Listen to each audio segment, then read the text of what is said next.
Hello friends, आज के इस वीडियो में हम क्लास 6 हिंदी का PT2 का सैम्पल पेपर सॉल्व करेंगे।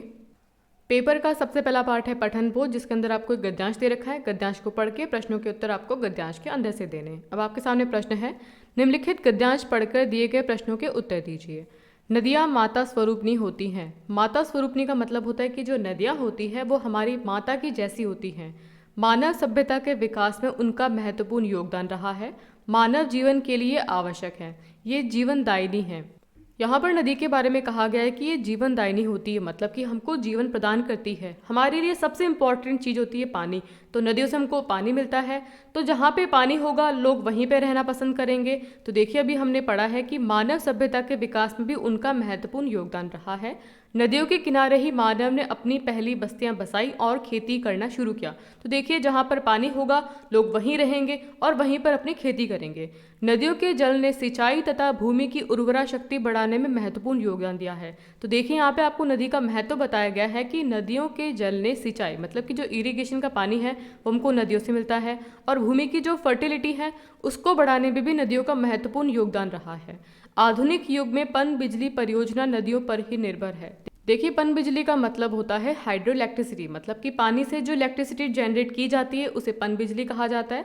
तो पन बिजली की जो परियोजनाएं हैं वो नदियों पर निर्भर है। इनको नदियों से पानी मिल जाता है तो इजीली इलेक्ट्रिसिटी जनरेट की जा सकती है। इतना ही नहीं, सदियों से नदियां गांवों और शहरों की गंदगी भी अपने साथ बहा कर ले जाती रही है, फिर भी वे हमारे लिए कल्याणकारी है। तो देखिए बच्चों, हम नदियों के अंदर गांवों का, शहरों का कूड़ा कचरा डालते हैं और पानी को पूरी तरीके से गंदा कर देते हैं, लेकिन नदियां फिर भी वो कचरा अपने साथ में ले जाती हैं और हमारे लिए फिर भी वो कल्याणकारी है। क्योंकि हमने अभी पढ़ा, नदियाँ माता स्वरूपनी होती है, मतलब कि नदियाँ जो है वो हमारी माता की तरह है। बच्चा कितना भी बुरा हो जाए लेकिन माता कभी भी बुरी नहीं होती। इसीलिए हम नदियों के पानी को इतना गंदा करते हैं, लेकिन फिर भी नदियाँ हमारे लिए कल्याणकारी है, बहुत ही ज़्यादा उपयोगी है। अभी जो हमने गद्यांश पढ़ा है उसके प्रश्न उत्तर करेंगे। पहला प्रश्न है, मानव ने अपनी पहली बस्ती कहाँ बसाई? तो इसका उत्तर होगा, मानव ने अपनी पहली बस्ती नदियों के किनारे बसाई थी। अगला प्रश्न है, नदियों ने मानव जीवन में क्या योगदान दिया है? तो इसका उत्तर होगा, नदियों ने मानव सभ्यता के विकास में और सिंचाई तथा भूमि की उर्वरा शक्ति बढ़ाने में महत्वपूर्ण योगदान दिया है। अगला प्रश्न है, नदियों पर कौन सी परियोजना निर्भर है? तो इसका उत्तर होगा, नदियों पर पन बिजली परियोजना निर्भर है। अगला प्रश्न है, नदियों को माता क्यों कहा गया है? तो इसका उत्तर होगा, जिस तरह माँ अपने बच्चे का कल्याण करती है उसी तरह नदियाँ हमारे लिए कल्याणकारी होती हैं। नदियों के बिना मानव जीवन संभव नहीं है। वे लोगों को पीने का पानी और फसल उगाने के लिए पानी उपलब्ध कराते हैं। इन्हीं कारणों से नदियों को माता कहा गया है। और लास्ट प्रश्न है, गद्यांश का उचित शीर्षक क्या है? तो आपको ये जो आपने गद्यांश पढ़ा है उसका उचित शीर्षक देना है। तो इसका उत्तर होगा, मानव जीवन में नदियों का महत्व। अगला प्रश्न है, निम्नलिखित अपठित काव्यांश को ध्यान से पढ़ें और प्रश्नों का उत्तर दें। अब आपके सामने यहाँ पर काव्यांश दे रखा है, इसको पढ़ना है, अंडरस्टैंड करना है, फिर क्वेश्चन के आंसर आपको काव्यांश के अंदर से देने। स्टार्ट करते हैं। खड़ा हिमालय बता रहा है, डरो न आंधी पानी में, खड़े रहो तुम अविचल होकर सब संकट तूफानी में। कवि यहाँ पर हिमालय की बात करें। देखिए बच्चों, हिमालय हमारे देश का उत्तरी सीमा का बहुत बड़ा प्रहरी है, हमारी रक्षा करता है उत्तरी सीमा से। तो कवि यहाँ पर हिमालय का उदाहरण देते हुए बता रहे हैं कि हिमालय कहता है कि खड़ा हिमालय बता रहा है, डरो न आंधी पानी में, मतलब कि हिमालय वहाँ पर इतने सालों से हैं, बहुत आंधी आई, बहुत तूफान आए, बहुत बारिश हुई, लेकिन वो वहाँ से नहीं हिला। खड़े रहो तुम अविचल होकर सब संकट तूफानी में। अविचल का मतलब होता है बिना हिले। बिना हिले तुम किसी भी कंडीशन में, कैसी प्रॉब्लम हो, वहाँ से हिलो मत। मतलब कि जो हमने अपना कोई लक्ष्य निर्धारित किया है तो उस लक्ष्य को पाने के लिए चाहे कितनी भी मुसीबतें आए, हमको अपने लक्ष्य से नहीं हटना चाहिए। डिगो ना अपने प्रण से तुम, सब कुछ पा सकते हो प्यारे, तुम भी ऊंचे उठ सकते हो, छू सकते हो नभ के तारे। कवि कहते हैं कि जो तुमने प्रण लिया है, जो निश्चय किया है, उससे कभी भी किसी भी हालत में पीछे नहीं हटना चाहिए। अगर हम अपने निश्चय पे दृढ़ हैं, अगर निश्चय पे अटल हैं, तो हम भी जीवन में सारी ऊंचाइयां पा सकते हैं। अटल रहा जो अपने पथ पर, लाख मुसीबत आने में मिली सफलता जग में उसको जीने में मर जाने में। कवि कहते हैं कि जो अपने पद पर अटल है, मतलब कि जो उन्होंने लक्ष्य निर्धारित किया है, जो डिसाइड किया है, अगर उस पर डटे हुए हैं तो चाहे फिर लाख मुसीबत आए, कितनी भी प्रॉब्लम आए, वो अपने लक्ष्य से पीछे नहीं हटते हैं और उनको जीवन में ज़रूर सफलता मिलती है। चाहे उसको बार बार बहुत सारी तकलीफ़ों का सामना करना पड़े, लेकिन उनको जीवन में ज़रूर सफलता मिलती है। अब जो आपने काव्यांश पढ़ा है उसके प्रश्नोत्तर करेंगे। पहला प्रश्न है, उपयुक्त काव्यांश में कौन अविचल होकर खड़ा है? अविचल का मतलब होता है बिना हिले, तो इसका उत्तर होगा उपयुक्त काव्यांश में हिमालय अविचल होकर खड़ा है। अगला प्रश्न है, सब कुछ पाने के लिए क्या आवश्यक है? तो इसका उत्तर होगा सब कुछ पाने के लिए पथ पर डटे रहना आवश्यक है। अगला प्रश्न है, हिमालय सबसे बड़ा कैसे बना? तो इसका उत्तर होगा हिमालय अपने पथ पर डटे रहकर तथा सभी मुसीबतों से लड़कर सबसे बड़ा बना है। अगला प्रश्न है, उपयुक्त काव्यांश हमें क्या संदेश देता है? तो इसका उत्तर होगा यह काव्यांश हमें यह संदेश देता है कि हमें अपने पथ पर चलते रहना चाहिए और अपना रास्ता लाख मुसीबत आने पर भी नहीं छोड़ना चाहिए। अगला प्रश्न है, दिए गए शब्दों के समान तुक वाले शब्द कविता में से छांट कर लिखिए। तुक वाले का मतलब होता है राइमिंग वर्ड। अब आपके सामने शब्द हैं तूफानी और तारे, इनका आपको कविता में से राइमिंग वर्ड छांटना है। तो देखिए आपके सामने यहाँ पे कविता है। सबसे पहला वर्ड क्या था? तूफानी। तो तूफानी का राइमिंग वर्ड क्या हो जाएगा? पानी। और हमारा दूसरा शब्द था तारे, तो तारे का राइमिंग वर्ड हो जाएगा प्यारे। तो इसका आंसर हम यहाँ पे लिख देते हैं, तूफानी का पानी और तारे का प्यारे। आपके पेपर का अगला पार्ट है पाठ्य पुस्तक। इसमें आपसे टेक्स्ट बुक में से क्वेश्चन पूछे जाएंगे। पहला प्रश्न है, जिन लोगों के पास आंखें हैं वे सचमुच बहुत कम देखते हैं, हेलन केलर को ऐसा क्यों लगता था?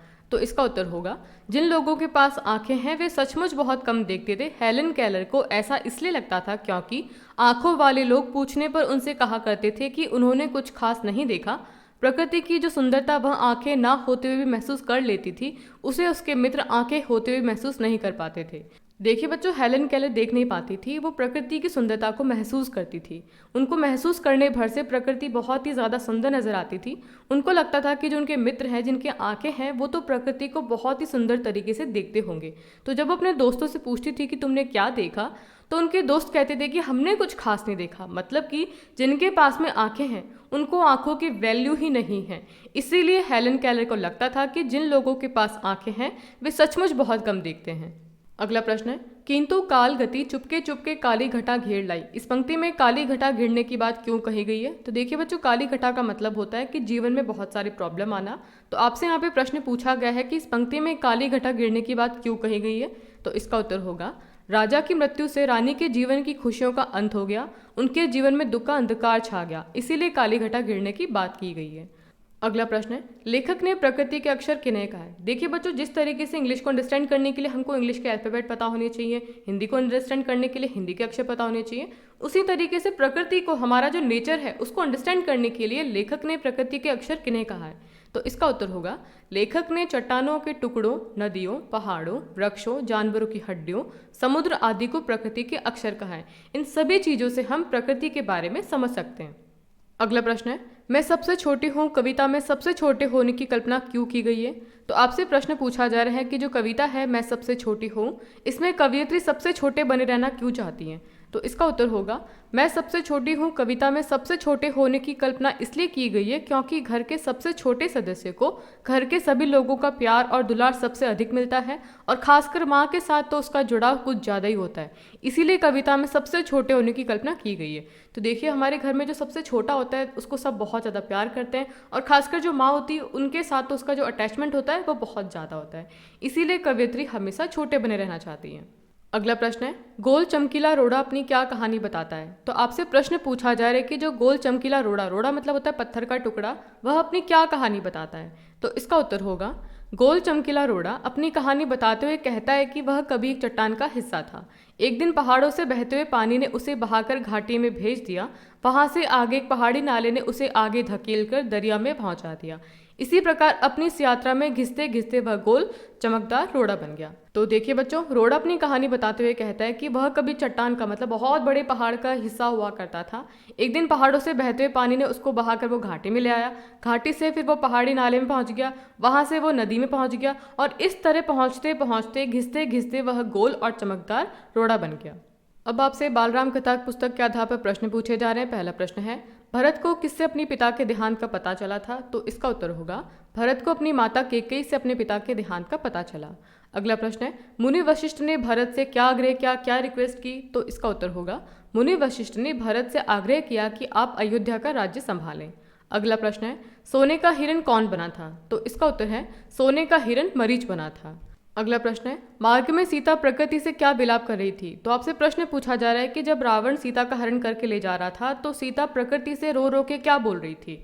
तो इसका उत्तर होगा रावण जब सीता का हरण करके उन्हें अपने रथ में बैठाकर लंका की ओर उड़ाकर ले जा रहे थे, तब सीता मार्ग में पशु पक्षियों नदियों तथा पर्वतों से विलाप करती जा रही थी कि कोई उनके राम को बता दे कि रावण ने उनका हरण कर लिया है। देखिए, जब रावण सीता जी का हरण करके ले गया तो राम जी को नहीं पता था कि सीता जी का हरण हो चुका है। तो रास्ते में जाते हुए सीता जी सभी पशु पक्षियों नदियों पर्वतों सबसे पूरी प्रकृति से रो रो के विलाप कर रही थी, बोल रही थी कि कोई जाके राम को बताए कि रावण ने मेरा हरण कर लिया है। पेपर का अगला पार्ट है रचनात्मक लेखन। इसमें आपसे प्रश्न पूछा जा रहा है, पुस्तक मांगने को लेकर दो मित्रों के बीच हुए संवाद को लिखिए। तो यहाँ पे आपको डायलॉग लिखना है, अथवा में आपको प्रश्न दिया गया है समय का सदुपयोग विषय पर लगभग 100 से 120 शब्दों में अनुच्छेद लिखिए। तो हम यहाँ पे दोनों क्वेश्चन को सॉल्व करेंगे, लेकिन आप एग्जाम में उसी क्वेश्चन को अटेम्प्ट करना जो आपके लिए ईजी हो। सबसे पहले हम संवाद लेखन करेंगे। देखिए बच्चों, जिस तरीके से आप अपने फ्रेंड से बात करते हैं सेम उसी तरीके से आपको यहाँ पर संवाद लिखने हैं। यहाँ पर हम दो फ्रेंड की बात कर रहे हैं, राम और श्याम की। राम कहता है, हेलो दोस्त, कैसे हो? तो श्याम रिप्लाई करता है, मैं ठीक हूँ, लेकिन तुम उदास लग रहे हो, बताओ क्या हुआ? तो राम कहता है, हाँ दोस्त, थोड़ा परेशान हूँ, मुझे पुस्तक की ज़रूरत थी लेकिन मेरे पास नहीं है।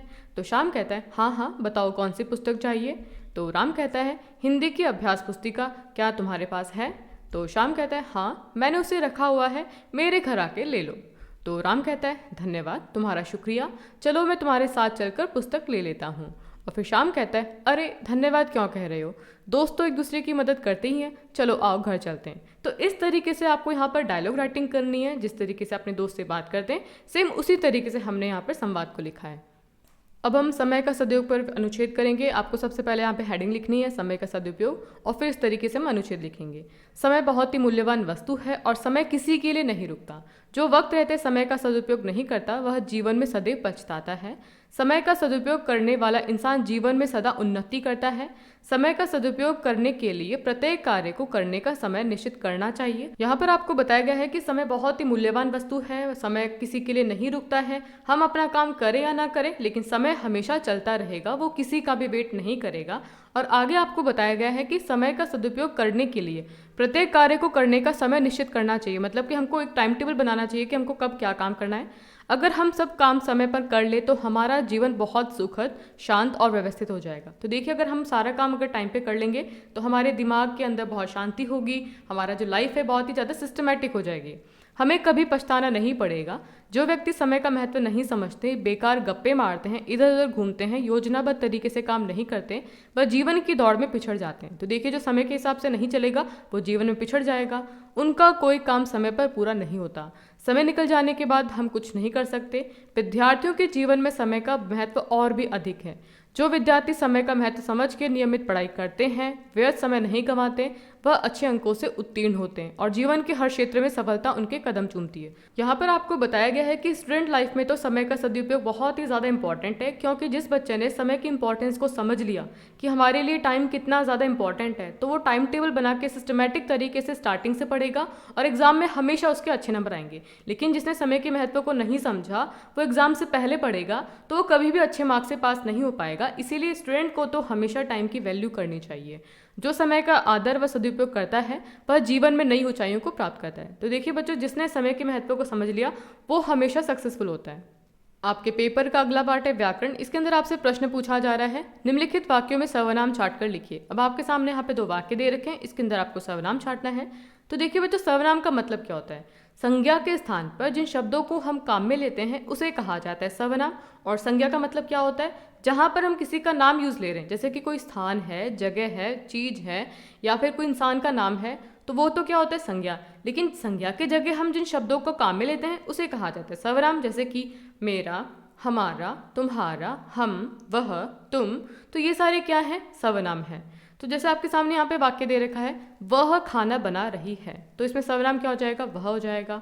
अगला वाक्य है, हम विद्यालय जा रहे हैं, तो यहाँ पे सर्वनाम क्या हो जाएगा? हम हो जाएगा। क्लियर? अगला प्रश्न है, निम्नलिखित प्रश्नों के निर्देशानुसार सही विकल्प चुनकर उत्तर दीजिए। तो आपके सामने पहला प्रश्न है, हाथ पैर फूलना मुहावरे का क्या अर्थ है?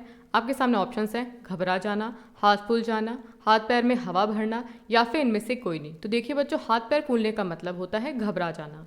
अगला प्रश्न है, जंगली शब्द में कौन सा प्रत्यय है? तो आपको बताना है कि जो शब्द है जंगली, इसमें कौन सा प्रत्यय काम में लिया जा रहा है। आपके सामने ऑप्शंस हैं, छोटी ई, बड़ी ई, ली या फिर जन। तो देखिए बच्चों, प्रत्यय हमेशा शब्द के पीछे लगता है और देखिए जंगली में यहाँ पे कौन सी ई की मात्रा लग रही है, बड़ी ई की मात्रा लग रही है, तो हमारा जो प्रत्यय होगा वो होगा बड़ी ई की मात्रा। अगला प्रश्न है, कितने स्वच्छ कपड़े हैं में विशेषण क्या है। तो आपको बताना है कि जो वाक्य दे रखा है कितने स्वच्छ कपड़े हैं, इसमें आपको विशेषण बताना है। तो देखिए बच्चों, किसी भी चीज़ की जो विशेषता बताने वाले शब्द होते हैं उसे कहा जाता है विशेषण। तो आपको बताना है कि इसमें से विशेषण कौन सा है। आपके सामने ऑप्शंस हैं कपड़े, स्वच्छ, कितने या फिर इनमें से कोई नहीं। तो यहाँ पर आप वाक्य को ध्यान से पढ़िए। यहाँ पे लिखा है कितने स्वच्छ कपड़े हैं, तो यहाँ पर कपड़े की विशेषता बताई गई है कि कपड़े कैसे हैं, स्वच्छ हैं। तो ये स्वच्छ क्या है, विशेषण शब्द है, तो हमारा आंसर क्या होगा, ऑप्शन नंबर ख, स्वच्छ। अगला प्रश्न है, कौन सा शब्द शुद्ध है। अब आपके सामने यहाँ पर आशीर्वाद की स्पेलिंग दे रखी है, लेकिन आपको बताना है कि इनमें से आशीर्वाद की शुद्ध स्पेलिंग कौन सी है। तो देखिए, ये भी आशीर्वाद है, ये भी आशीर्वाद है, ये भी आशीर्वाद है और ये भी आशीर्वाद है, लेकिन जो सही स्पेलिंग होगी वो होगी ऑप्शन नंबर ख, आ, श पे बड़ी की मात्रा, वा पे र की मात्रा और द, आशीर्वाद। अगला प्रश्न है, निम्नलिखित प्रश्नों के निर्देशानुसार उत्तर लिखिए। अब आपके सामने यहाँ पे प्रश्न दे रखा है, आकाश और वृक्ष शब्दों के दो दो पर्यायवाची शब्द लिखने। तो सबसे पहले हम आकाश के लिखेंगे गगन और अंबर, और वृक्ष के पर्यायवाची होंगे पेड़ और तरु। अगला प्रश्न है, प्रश्न, अंधेरा, सार्थक, निर्बल शब्दों के विलोम शब्द बताएं। तो सबसे पहले हम बात करते हैं प्रश्न की। तो प्रश्न का विलोम शब्द क्या होगा, उत्तर। अंधेरे का विलोम शब्द क्या होगा, उजाला। सार्थक का विलोम शब्द होगा निरर्थक। देखिए, सार्थक का मतलब होता है उपयोगी और निरर्थक का मतलब होता है अनुपयोगी। और यहाँ पे आपके सामने शब्द है निर्बल, मतलब कि बिना बल के, और इसका अपोजिट हो जाएगा सबल, मतलब कि बल के साथ। तो देखिए बच्चों, आज की वीडियो में हमने आपका हिंदी का सैम्पल पेपर सॉल्व किया। आई होप ये वीडियो आपके लिए बहुत ही ज़्यादा इंपॉर्टेंट होगा। वीडियो अच्छा लगा तो वीडियो को लाइक करना है, दोस्तों के साथ शेयर करना है, और चैनल पे नए हैं तो चैनल को सब्सक्राइब करें। Thanks for watching.